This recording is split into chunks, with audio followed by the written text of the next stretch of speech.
राम कृष्ण की प्यारी गैया सारे जग की माता है। राम कृष्ण की प्यारी गैया सारे जग। सीतानाथ समारंभां श्रीरामानंदार्य मध्यमाम् अस्मदाचार्यपर्यन्तां वन्दे गुरुपरम्परां। श्री बहुलायै नमः, श्री समंगायै नमः, श्री अकुतोभयायै नमः, श्री क्षेमायै नमः, श्री सख्यायै नमः, श्री भूयस्यै नमः, श्री सर्वसहायै नमः, श्री सुरभ्यै नमः, श्री गायत्री देव्यै नमो नमः।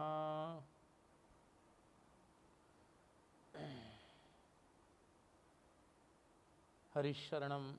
आज बड़े सौभाग्य का दिवस है। आज उदय काल में जानकी नवमी थी और फिर 10वीं तिथि आज आ गई है। 10:36 से 10वीं तिथि आज वैशाख शुक्ल 10वीं आज लग गई। तो उदय काल के अनुसार आज जानकी नवमी थी और मध्याह्न व्यापनी तिथि जन्म में ली जाती है। आज मध्याह्न काल में नवमी नहीं थी, इसलिए हम लोगों ने कल जानकी नवमी मध्याह्न काल में होने के कारण कल हम लोगों ने वहाँ जानकी नवमी का उत्सव मनाया। तो श्री जानकी जी उद्भव स्थित संहार कारणीम क्लेशहारिणीम सर्वश्रेयस्करीम सीताम नतोहम राम वल्लभाम। करणीम और कारणीम में क्या अंतर है? उद्भवस्थित संहार करणीम और संहार कारणीम में क्या अंतर है? अंतर उसमें इतना ही है कि जो उत्पन्न पालन और संहार करने वाली हो तो करणी होगी, और करने वाली नहीं है कारणीम। कारणी माने कराने वाली हैं। उनके संकेत मात्र से तमाम ब्रह्माणियाँ उत्पत्ति करती हैं, तमाम लक्ष्मियाँ पालन करती हैं, तमाम भगवती महाकाली हैं, उमा वे जो है संहार का कार्य करती हैं। इसी को गोस्वामी जी ने कहा, उपजहि जासु अंश गुण खानी अगणित लक्ष्मी उमा ब्रह्माणी। ऐसी भगवती श्री सीता जी की आज प्रादुर्भाव तिथि है और 10वीं भी है। आज आप सबका गोष्ठ में यशोदा धाम में श्री विद्यावारिधि हनुमान जी की यही नाम है ना, श्री विद्यावारिधि संकट मोचन हनुमान जी महाराज की सन्निधि में आप सब लोगों का उपनयन संस्कार संपन्न हुआ है। उपनयन माने क्या होता है? उप शब्द का अर्थ होता है समीप और णी प्रापणे धातु से बनता है नयन। इसका मतलब है विधिवत संस्कार पूर्वक आचार्य जी गुरु जी जब आपको अपने समीप में आश्रय देते हैं, जिस संस्कार के बाद उस संस्कार को उपनयन संस्कार कहते हैं। उप माने समीप में, नयन माने आना, ले आना। किसके समीप में आ गए आप लोग? गुरु जी के समीप आए। किस लिए आए हैं? किस लिए आए हैं? कौन सी विद्या पाने के लिए आए हैं? तो वेद में लिखा है तद विज्ञानार्थम स गुरु मेवाभिगच्छेत समित पाणि श्रोत्रियम ब्रह्मनिष्ठम। तद विज्ञान का अर्थ है परब्रह्म तत्व के विज्ञान के लिए, विशिष्ट ज्ञान के लिए, अपरोक्ष ज्ञान के लिए हमें श्रोत्रिय ब्रह्मनिष्ठ गुरु की शरण में जाना चाहिए। गुरु के लक्षण में पहला लक्षण है श्रोत्रिय। श्रोत्रिय माने वेद ज्ञान संपन्न होना चाहिए। ब्राह्मण कुलोत्पन्न हो, ब्राह्मण को ही श्रोत्रिय कहते हैं। यद्यपि ब्राह्मण क्षत्रिय वैश्य तीनों को वेद पढ़ने का अधिकार है, किंतु त्रयो धर्मा निवर्तन्ते ब्राह्मणात् क्षत्रियम प्रति। क्षत्रिय और वैश्य के 3 धर्म लौट आते हैं ब्राह्मण की अपेक्षा। जैसे ब्राह्मण वेद पढ़ भी सकता है और वेद पढ़ा भी सकता है, वह यज्ञ कर भी सकता है, यज्ञ करा भी सकता है, दान देना भी चाहिए उसको, दान लेना भी चाहिए। किंतु क्षत्रिय और वैश्य यज्ञोपवीत संस्कार धारण करने के बाद वेद पढ़ सकते हैं, और जब वेद पढ़ सकते हैं तो वेदांग तो पढ़ ही सकते हैं, षडंग वेद वे पढ़ सकते हैं, और लेकिन वे पढ़ा नहीं सकते। क्या? वो केवल पढ़ सकते हैं, दूसरे को पढ़ा नहीं सकते, क्योंकि पढ़ाने में उनकी आजीविका हो जाएगी, तो आजीविका करने की शास्त्राज्ञा उनको नहीं है। और दान दे सकते हैं पर ये प्रतिग्रह ले नहीं सकते हैं। स्वयं यज्ञ कर सकते हैं किंतु आचार्य बन करके किसी का यज्ञ संपादित नहीं करा सकते हैं। पर ब्राह्मण दान दे सकता, दान ले सकता, विद्या पढ़ सकता, विद्या पढ़ा सकता है, यज्ञ कर भी सकता है, यज्ञ करा भी सकता है। बस इतना सा अंतर है। तो उपनयन संस्कार आज आपका संपन्न हो गया, श्रोत्रिय ब्रह्मनिष्ठ। तो इसलिए वैश्य और क्षत्रिय इसलिए इसमें ग्रहण नहीं किए जाएंगे क्योंकि ये ब्रह्म विद्या का दान है, वो ब्रह्म विद्या का दान नहीं कर सकते। ले तो सकते हैं, गुरु जी से प्राप्त कर सकते, पर किसी को पढ़ा नहीं सकते, और इसी प्रकार से वो यज्ञ करा नहीं सकते। इसीलिए श्रोत्रिय शब्द का अर्थ, श्रोत्रिय तो तीनों हैं एक प्रकार से, श्रोत्र वेदाधिकारी तीनों हैं, लेकिन श्रोत्रियत्व का विशिष्ट आधान ब्राह्मण में ही होता है, क्योंकि वह पढ़ा सकता है, यज्ञ कर सकता, करा सकता, और भी सब काम कर सकता है। अपने कल्याण के सहित दूसरों के कल्याण का संकल्प भी ब्राह्मण कर सकता है, ऐसी शास्त्राज्ञा है। अन्य इतर लोग वे अपने कल्याण के लिए कोई साधन कर सकते हैं, दूसरे के कल्याण का संकल्प लेकर कोई अनुष्ठान नहीं कर सकते, पर ब्राह्मण को वह आज्ञा है। इसलिए श्रोत्री शब्द का अर्थ ब्राह्मण ही होता, विप्र कुलोत्पन्न हो, वेद ज्ञान से संपन्न हो और ब्रह्मनिष्ठ हो। केवल शास्त्र ज्ञान होगा उसे, ब्रह्मनिष्ठ नहीं होगा, तो शिष्य में भगवत प्रेम प्रतिष्ठित नहीं कर पाएगा, भगवत तत्व की अनुभूति नहीं करा पाएगा, क्योंकि ब्रह्मानुभूति तो उसको स्वयं ही नहीं है, तो अनुभूति कैसे करा पाएगा। इसलिए श्रोत्री भी होना चाहिए और ब्रह्मनिष्ठ भी होना चाहिए। कहने का अर्थ है गुरु का आश्रय इसलिए है कि हम भगवान को प्राप्त करें। क्या? भगवान को प्राप्त करें। भगवान को प्राप्त करने का सबसे पहला संस्कार जो है वो है उपनयन संस्कार, ठीक है ना। प्रधान संस्कारों में ये मुख्य संस्कार है, इसको द्विजाति संस्कार कहते हैं। द्विज, द्विज का अर्थ होता है, द्वि माने दो और ज माने जन्म, 2 बार जन्म होता है, उसको द्विज कहते हैं। पक्षी को भी द्विज कहा जाता है। पक्षी को द्विज इसलिए कहा जाता है कि 2 बार जन्म होता है, एक बार अंडा होता है, फिर अंडे से फूट के दोबारा निकलता है, इसलिए उस पक्षी को भी द्विज कहते हैं। पर ब्राह्मण, क्षत्रिय और वैश्य इन 3 वर्णों को द्विज इसलिए कहते हैं, द्विजाति इसलिए कहते हैं क्योंकि यह पहले तो माता के गर्भ से जन्म लेते हैं, इसके बाद जब उनका यज्ञोपवीत संस्कार होता है, गायत्री का उपदेश उन्हें प्राप्त हो जाता है, तो संस्कार से उनका दूसरा जन्म हो जाता है, ठीक है। तो आपका पहला जन्म तो हुआ था पता नहीं कहाँ, आप कहाँ के हैं? ये ऋषिकेश के हैं। पर्वती ब्राह्मण है क्या? पहाड़ के ब्राह्मण हैं? तब ठीक है, देवता हैं तो भगवान की दया से कोई कहीं पैदा हुआ, कोई उत्तराखंड का है, कोई दक्षिण प्रदेश का है, कोई उड़ीसा का है, कोई मध्य प्रदेश का होगा, कोई बंगाल का भी हो सकता है, पता नहीं, हमने पूछा नहीं कौन कहाँ कहाँ के हैं। तो सब जगह से लोग आए हैं, अलग अलग प्रांत में, अलग अलग जनपद में, अलग अलग गांव में सबका जन्म हुआ, ठीक है।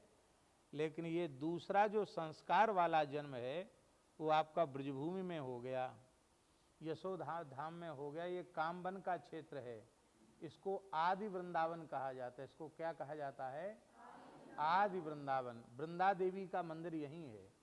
पुराणों में लिखा है कि जो वृंदा देवी की तपस्थली है वो वृंदावन है। तो कामवन में वृंदा देवी का मंदिर है, वृंदा देवी की तपस्थली है, इसलिए इसको आदि वृंदावन कहा जाता है। भगवान की नित्य गोचारण स्थली है।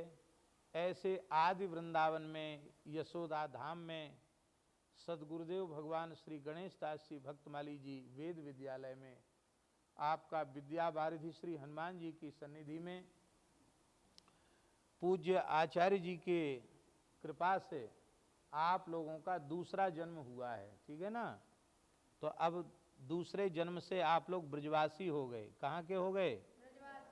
हाँ, अब आपको कितना सौभाग्य है कि आपका शरीर तो कहाँ पैदा हुआ था, अब संस्कार वाला जन्म आपका ब्रज में हो गया, तो आप सब ब्रजवासी हो गए, ठीक है। गर्ग संहिता में लिखा है कि ब्रजमंडल की इतनी महिमा है, यहाँ जन्म हो जाए और जन्म लेके भले ही कोई बाहर चला जाए फिर यहाँ लौट के ना आवे, तो भी जन्म संबंध के कारण उसका मोक्ष हो जाएगा। यहाँ मृत्यु हो जाए, भले ही पैदा कहीं हुआ हो, तो मृत्यु संबंध से मोक्ष हो जाएगा। जन्म भी कहीं हुआ हो, मृत्यु भी कहीं हुई हो, यहाँ शरीर का संस्कार हो जाए तो भी मोक्ष हो जाएगा, केवल शरीर के संस्कार से। और यहाँ विवाह संस्कार हो जाए तो भी मोक्ष हो जाएगा। विवाह संस्कार जैसे आजकल होते वैसे नहीं, शास्त्रीय विधि से विधिवत। और यहाँ दीक्षा संस्कार हो जाए, जिसको उपनयन दीक्षा है ना, ये गायत्री की दीक्षा आपकी हुई होगी, तो ये उपनयन संस्कार हो जाए तो लिखा है कि वो मोक्ष को प्राप्त करता है। पद्म पुराण में लिखा है कि काशी से श्रेष्ठ ब्रजभूमि इसलिए है क्योंकि काशी में मरने से मोक्ष होता है, पर यहाँ 5-5 प्रकार से मोक्ष होता है, इसलिए ये भूमि काशी से श्रेष्ठ है। ये बात भगवान शिव ब्रजभूमि का महात्म कहते हुए पार्वती जी को बता रहे हैं। वो श्लोक भी हमने नोट किया है। तो ऐसी महिमा है। यहाँ आपका द्विजाति संस्कार हुआ है। अब आप बटुक हो गए, किसके ब्रह्मचारी हो? पूछेंगे तो किसके ब्रह्मचारी हो, क्या कहोगे? गुरु जी के ब्रह्मचारी हैं, ऐसा आप लोग कहोगे। और गुरु जी बताएंगे कि आपको कैसे प्रणाम करना है, कैसे दोनों समय आपको समिधा दान करना है, कैसे समय से तीनों कालों की संध्या करनी है, गायत्री का जप करना है, ये सब गुरु जी आपको बताएंगे। और इस ब्रह्मचर्य आश्रम में कितने आश्रम हैं? 4। उनमें सबसे पहला आश्रम कौन है? ब्रह्मचर्य आश्रम। दूसरा है गृहस्थ आश्रम, तीसरा है वानप्रस्थ आश्रम और चौथा है संन्यास आश्रम। ये 4 आश्रम हैं और 4 वर्ण हैं, ब्राह्मण, क्षत्रिय, वैश्य और शूद्र। ये 4 वर्ण हैं, 4 आश्रम हैं। तो इन चारों आश्रमों में ब्रह्मचर्य आश्रम को पहला आश्रम कहा गया और ये तीनों आश्रमों की आधारशिला है। आधारशिला जानते हैं? नींव। नींव जिस भवन की नहीं होगी वो भवन कभी मजबूत नहीं हो सकता। ब्रह्मचर्य आश्रम जिसका नहीं है वो न तो उत्तम गृहस्थ हो सकता है, न वानप्रस्थी हो सकता है, न साधु सन्यासी ही हो सकता है। ब्रह्मचर्य आश्रम को भगवान ने अपना हृदय बताया। ब्रह्मचर्य आश्रम मेरा हृदय है और संन्यास आश्रम मेरा मस्तक है और गृहस्थ आश्रम मेरी जंघाएं हैं, वानप्रस्थ मेरे चरण हैं। इस प्रकार से भगवान ने चारों आश्रमों को अपने श्रीअंग में प्रतिष्ठित बताया है। उसमें ब्रह्मचर्य को अपना हृदय बताया है। जो अष्टांग मैथुन का त्याग करते हैं, गुरु जी आपको सबको समझाएंगे। तो ऐसे जो ब्रह्मचारी होते हैं वे भगवान के हृदय में वास करते हैं, क्योंकि ब्रह्मचर्य आश्रम भगवान के हृदय में प्रतिष्ठित है। तो कितना उत्तम आश्रम है। अब इसमें यह है कि जो पलाश दंड है इसको लेकर के रखना है। जब तक समावर्तन संस्कार न हो जाए तब तक घर की याद भी नहीं करनी है, ठीक है? यहीं रहना है। समावर्तन संस्कार के बाद ही घर जाना है। हमारे शास्त्रों में लिखा है कि एक दिन भी अनाश्रमी नहीं रहना चाहिए। अनाश्रमी माने बिना आश्रम के। वर्तमान समय में प्रायः सब अनाश्रमी हैं। जनेऊ होते ही 2-3 घंटे बाद समावर्तन हो जाता है। समावर्तन का मतलब क्या है? समावर्तन का मतलब होता है कि पढ़ाई पूरी हो गई, विवाह का पक्का हो गया, कहीं पिताजी ने कहीं रिश्ता तय कर दिया, अब ब्याह के लिए तो घर जाना ही पड़ेगा, तो समावर्तन हो गया। तो ब्रह्मचर्य पूर्ण हुआ और समावर्तन पूर्वक गृहस्थाश्रम में प्रवेश हो गया। अब ब्रह्मचर्य तो पूरा हो गया, समावर्तन करा लिया और विवाह भी हुआ नहीं, तो अनाश्रमी हो गए। और शास्त्र कहता है एक दिन भी अनाश्रमी मत रहो। भीष्म पितामह अनाश्रमी थे, वे महान ब्रह्मचारी थे, पर समावर्तन करके घर आ चुके थे और एक प्रकार से युवराज के रूप में स्वीकृत हो चुके थे। इसके बाद उन्होंने प्रतिज्ञा कर ली कि मैं विवाह नहीं करूंगा, राज्य सिंहासन स्वीकार नहीं करूंगा। तो अब ब्रह्मचर्य तो पूर्ण हो चुका था, गृहस्थ में गए नहीं, तो वो बीच में रह गए, अनाश्रम में रह गए। इसलिए पितृभक्त होने के कारण और महान भगवत भक्त होने के कारण उनका अकल्याण नहीं हुआ, लेकिन उनके लिए मर्यादा बनाई गई कि कोई भी श्राद्ध तर्पण करे तो भीष्म के लिए अंजलि अवश्य दे, क्योंकि वो इस प्रकार के सदाचार से संपन्न थे। तो अनाश्रमी रहने की हमारे यहाँ निंदा है, चाहे जितना बड़ा व्यक्ति हो उसे अनाश्रमी नहीं रहना चाहिए। जितने निष्ठा से ब्रह्मचर्य का पालन करेंगे, सदाचार की रक्षा करेंगे, गायत्री का जप करेंगे, उतना अधिक आपकी प्रज्ञा जागृत होगी। ध्यान से सुनो पंडित जी, नींद आ रही है? तो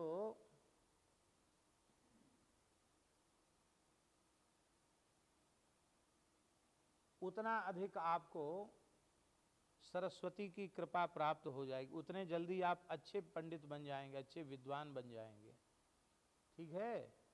तो त्रिकाल संध्योपासन करना, गायत्री का जप करना, यद्यपि थोड़ा कम समय रहता है, लेकिन बहुत उत्तम पक्ष तो यह है कि यज्ञोपवीत संस्कार के बाद ऐसा कुछ बन जाए नियम कि प्रत्येक ब्रह्मचारी चाहे सायंकाल की संध्या में ही सही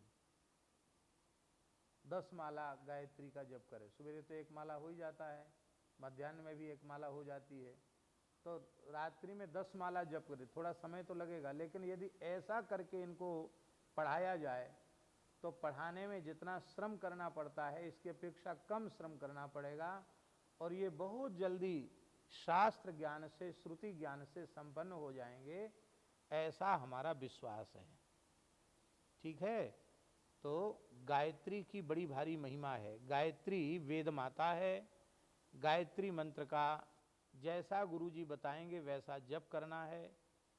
इसको सीधे सीधे नहीं पढ़ना चाहिए, सीधे सीधे पढ़ने से वो अभिन्न पादा गायत्री जो है वो पाप को देने वाली होती है। अभिन्न पादा गायत्री ब्रह्म हत्याम प्रयच्छति और भिन्न पादा तो गायत्री ब्रह्म हत्याम व्यपोहति।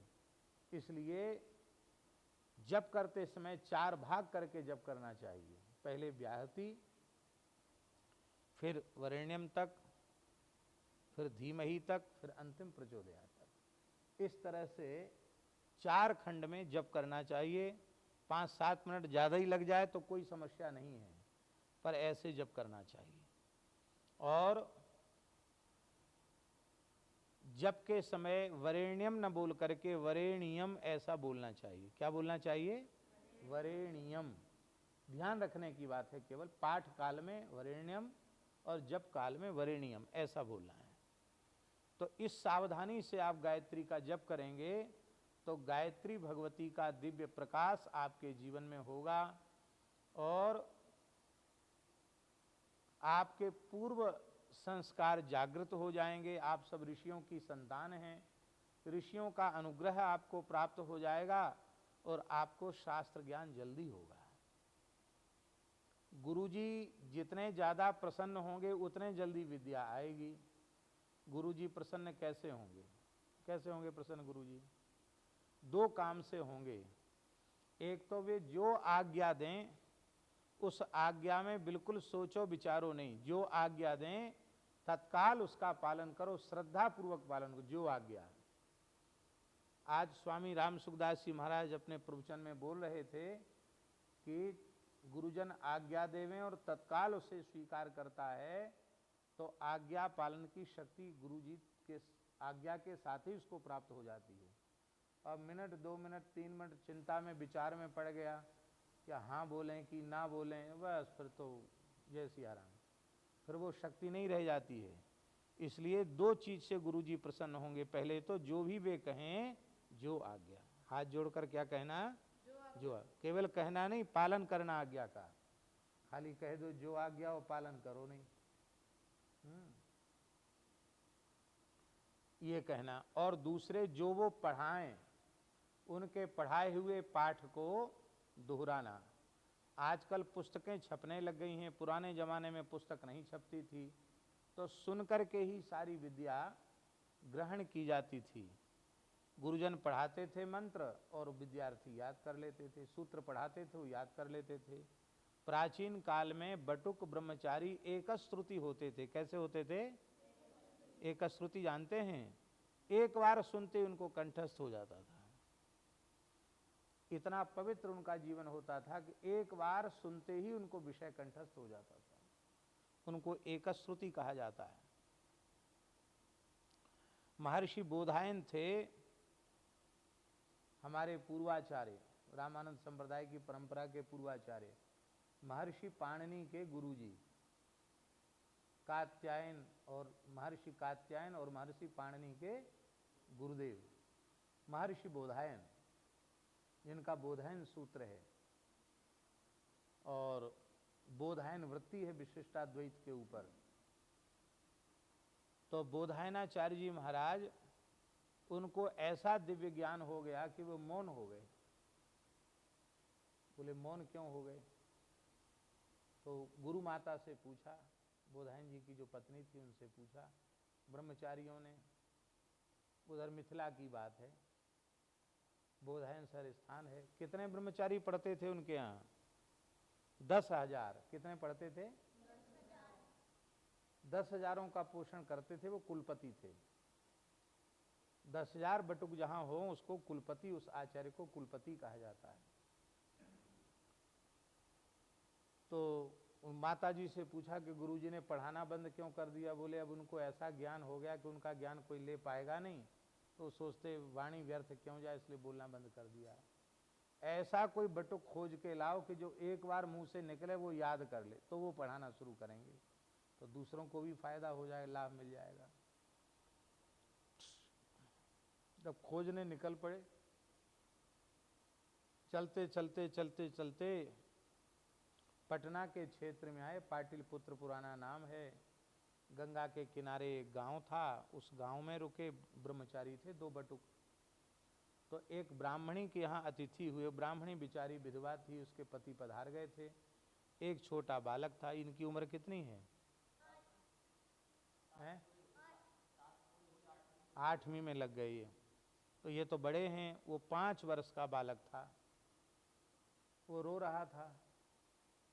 तो वो ब्रह्मचारियों ने माताजी से पूछा कि ये बालक रो क्यों रहा है?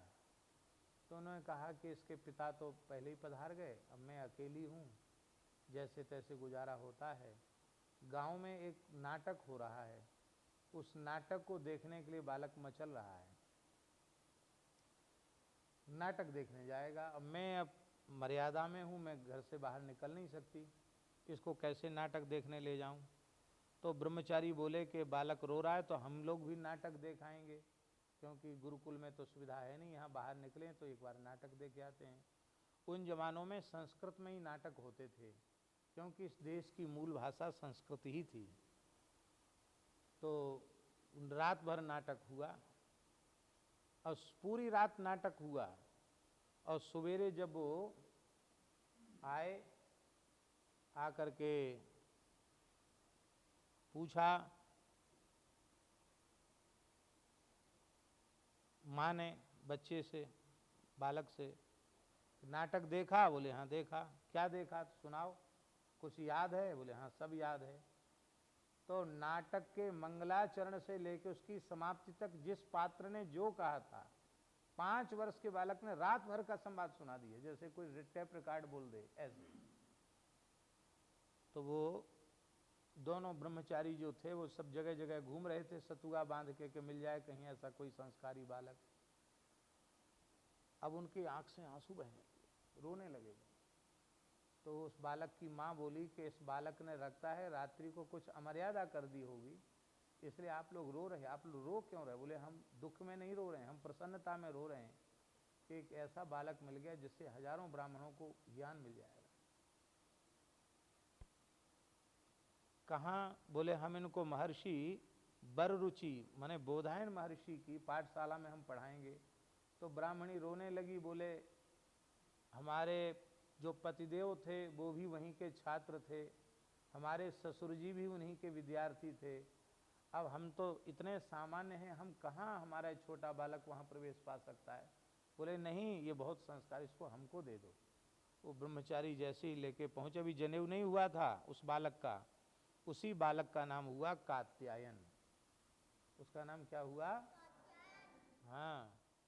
वो जैसे ही पहुँचे, उनको देखते ही बोधायन जी बोलना शुरू कर दिए, तब तक मौन हो गए थे। तो पहले एकश्रुति होते थे, एक बार सुनकर के ही कंठस्थ कर लेते थे। ऐसी शक्ति गायत्री के जप से और संध्योपासन से, निष्ठापूर्वक सूर्य की उपासना करने से, संध्योपासन करने से, सूर्य का उपस्थान करने से ये शक्ति प्राप्त हो जाती थी। तो एक तो गुरुजी की प्रत्येक आज्ञा का पालन, इससे गुरुजी प्रसन्न होंगे। और दूसरी प्रसन्नता इस प्रकार से होगी कि ये जो पाठ पढ़ावें उसको इनको दोहरा के सुना दो तो वो प्रसन्न हो जाएंगे। व्याकरण पढ़ावें तो व्याकरण वालों का, गुरुजी का व्याकरण वाला पाठ सुना दो तो वो प्रसन्न हो जाएंगे। वेद वाले गुरुजी वेद पढ़ावें तो वो उनका पाठ सुनाओगे तो वो प्रसन्न हो जाएंगे। ज्योतिष वाले ज्योतिष पढ़ावेंगे, जिस महापुरुष ने, गुरु ने, आचार्य ने कृपा करके हमको जो पढ़ाया है उसको हम पढ़ा सुना देंगे तो वो प्रसन्न हो जाएंगे। हमको पूज्य हमारे गुरुदेव भक्तमाली जी ने लघु सिद्धांत तो पढ़ाना शुरू कर दिया था, तो आगे बहुत भुआदी तक हमारा हो भी चुका था। बाद में महाराज जी ने कहा कि तुम अष्टाध्यायी सूत्र पाठ कंठस्थ कर लो। मैंने कहा ठीक है कर लेते हैं। तो अष्टाध्यायी महाराज जी ने बनारस से पत्र लिखकर मंगाई, तो आ गई। तो पहले दिन उन्होंने हमको द्वितीया थी, कौन सी द्वितीया थी याद नहीं है, हमको 75 सूत्र हैं पहले पाद में, अष्टाध्यायी के प्रथम अध्याय के प्रथम पाद में 75 सूत्र हैं। तो महाराज जी ने हमको पढ़ाए और बोले कि ये जब याद हो जाएं तो फिर आगे हमसे पढ़ लेना मूल पाठ। में कहा ठीक है। तो आज हमने पढ़ा, दूसरे दिन हमने महाराज जी से कहा कि आगे पढ़ाइए। तो बोले 75 सूत्र याद हो गए? मैंने कहा हाँ याद हो गए। तो पुस्तक महाराज जी को दे दी और पूरे 75 सूत्र सुना दिए। छोटी अवस्था थी। महाराज जी इतने प्रसन्न हो गए, इतने प्रसन्न हो गए गुरुदेव, बोले पंडित जी तो बहुत अच्छी बात है। फिर पढ़ाना शुरू किया तो उनकी कृपा से हमको सूत्राष्टाध्यायी कंठस्थ हो गए। तो इनके पढ़ाए हुए पाठ को आप याद करेंगे तो आपको गुरुजी की प्रसन्नता प्राप्त होगी, और गुरुजी की प्रसन्नता प्राप्त होगी तो विद्या आपको सहज आ जाएगी। आप चंचलता करोगे, आज्ञा का पालन नहीं करोगे, उद्दंडता करोगे, आपस में लड़ाई झगड़ा करोगे, मार पिटाई कर लोगे तो गुरुजी को दुख होगा। दुख होगा तो आपको पाप लगेगा और आपके संस्कार नष्ट होंगे, आप पर सरस्वती नाराज होंगी, तो आपका यहाँ आना व्यर्थ हो जाएगा। इसलिए हर समय ये ध्यान रखना कि ऐसी कोई क्रिया हमसे न बन जाए जिससे हमारे पढ़ाने वाले गुरुजनों के मन में पीड़ा हो जाए। मान लो ये थोड़ी कठोरता करें तो किस लिए कठोरता करते हैं? आपसे शत्रुता है क्या? क्यों कठोरता करेंगे? इसलिए करेंगे कठोरता कि आप पढ़ जाएं। तो ये कठोरता कठोरता नहीं है, ये कठोरता भी उनकी कृपा है, उनकी करुणा है। कठोरता को कृपा करुणा के रूप में अनुभव करोगे तो कभी गुरु जी की अवहेलना नहीं होगी। ठीक है। तो इस प्रकार से बड़े बड़े दोष जो अपने चाहने से भी नहीं जाते हैं, वो गुरुजनों की कृपा से सहज चले जाते हैं। हमारा अभ्यास था, हाथ पैर धोते, कुल्ला करते और हाथ ऐसे कर देते। गांव से आए थे तो ऐसी अभ्यास था, रूमाल और साफी गमछा थोड़ी कोई रखता है, ऐसे करके ऐसे छीड़ दिए। तो महाराज जी हमारे कहते भक्तमाली जी कि देखो पंडित जी, ये हाथ छींटने से ठीक नहीं होता है, जहाँ जहाँ नख का जल जाएगा सब अशुद्ध हो जाएगा। अपने से बड़ों के शरीर पर पड़ जाता है तो उनके लिए अपराध बनता है, उनके प्रति अपराध बनता है, ऐसे मत किया कर। हम कहते ठीक है महाराज जी, ध्यान रखेंगे। तो ध्यान हमको रहता नहीं, अभ्यास था। तो एक बार ऐसे लघुशंका करके आए और कुल्ला किए, फिर बाद में संध्या करने जाना था छत पर। तो महाराज जी दाल चावल अमनिया कर रहे थे और हमने ऐसे करके ऐसे हाथ छीटे। जैसे ही छीटे, 10 वर्ष की आयु रही होगी, महाराज जी ने एक तमाचा गाल पर जड़ दिया। इतना बढ़िया करकमल था उनका कि ये अंगूठा और चारों उंगली उनकी छाप जैसे लगती ना, ऐसे छाप लग गई। थोड़ी देर तो हम सन्न से रह गए कि हुआ क्या, एक अकस्मात तमाचा लगा। फिर बाहर बैठ के रोने लगे, उतना ज्ञान था नहीं। हम संध्या वंध्या कुछ नहीं करेंगे, रोने लगे, भोजन भी नहीं करेंगे। हमसे बोले हमने महाराज जी से कहा कि आप हमको पढ़ाने लाए हो कि पीटने लाए हो, पहले ये बताओ। तो महाराज जी बोले दोनों काम के लिए आए हैं, पढ़ाएंगे भी और नहीं पढ़ोगे, बात नहीं मानोगे तो पिटोगे भी, दोनों काम के लिए लाए हैं। फिर खैर बच्चे थे, उतना ज्ञान नहीं था कि गुरु जी से हठ करना चाहिए कि नहीं करना चाहिए। बाद में गुरु जी ने समझाया बुझाया, ठीक हो गया। लेकिन वो आदत हमेशा के लिए चली गई। ध्यान में आई बात। ये हम इसलिए कह रहे हैं कि जीवन में आपके कोई दोष भी होगा तो गुरुजनों के ताड़न से वो दोष सदा के लिए चला जाएगा।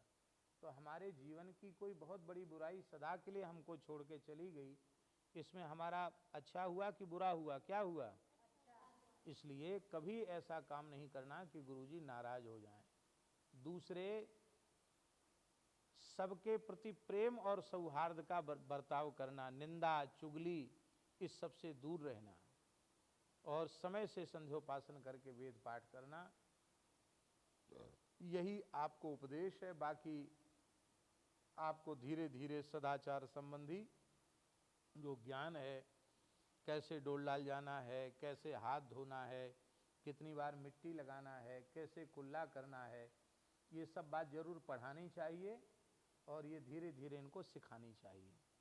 क्योंकि आप जितने पवित्र रहेंगे उतने जल्दी शास्त्र का ज्ञान आपको होगा। वेद का एक मंत्र है, उस मंत्र को महर्षि पतंजलि ने महाभाष्य व्याकरण महाभाष्य में उद्धृत किया है और उस मंत्र का बड़ा सुंदर अर्थ है। उस मंत्र में लिखा है, उतत्वः पश्यन्न ददर्श वाच मुतत्व शृण्वन्न शृणोत्येनाम उतोत्वस्मै तन्मम विसस्रे जाएव पत्य उशती सुवासा। बहुत बढ़िया मंत्र है, सरस्वती का मंत्र भी है। सरस्वती जी के जो 10 मंत्र हैं उसमें यह एक मंत्र भी है सरस्वती का।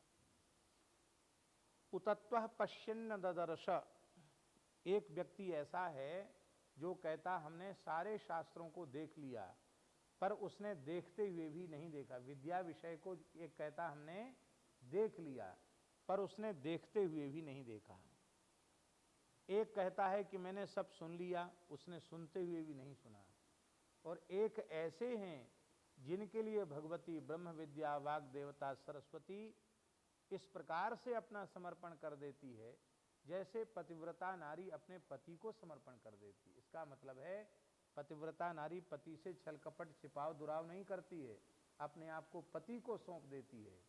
दृष्टांत इस अर्थ में है कि जैसे पतिव्रता नारी अपने आप को पति को सौंप देती है, ऐसे ही उन महानुभावों के हृदय में सरस्वती अपने आप प्रकट हो जाती है। वे कौन हैं? वे हैं गुरु भक्त, वे हैं सत्य सदाचार संपन्न, वे हैं संध्योपासन संपन्न, गायत्री जप संपन्न। कई बातें ऐसी हैं जो कहनी नहीं चाहिए, लेकिन आप लोगों को लाभ मिले इसके लिए हम कहते हैं। विद्यार्थी जीवन की यह अनुभूति है हमारी कि जब खूब करने लग जाओ गायत्री का, कम से कम 1100 गायत्री रोज जपो, तो तमाम ऐसी चीजें हैं जो आपने पढ़ी नहीं है उनका ज्ञान आपको होने लग जाएगा। स्वप्न में कई बार हमको तमाम पुराणों का, नए नए ग्रंथों का पारायण हम करते तो आश्चर्य होता था। महाराज जी को भी हम सुनाते थे कि हम तो पुस्तक तो देखते नहीं और ये ग्रंथ का ऐसे ऐसे हमने पारायण किया। तो महाराज जी बोले जप का प्रभाव है। तो ये जप से बहुत बड़ा लाभ होता है। सत्य भाषण करना, ब्रह्मचर्य का पालन करना, लड़ाई झगड़ा नहीं करना, ठीक है। और बस हनुमान जी साक्षात यहाँ बैठे हैं, डरना नहीं, भूत पिशाच निकट नहीं आवे, हाँ महावीर जब नाम सुनावे। कोई यहाँ आने वाला नहीं है, ठीक है ना। जंगल है, डरना नहीं, गायों के बीच में हो। अब आपको हम उपदेश गायत्री का हो गया, करना है तो कर देते हैं। राम कृष्ण की प्यारी गैया, सारे जग की माता है।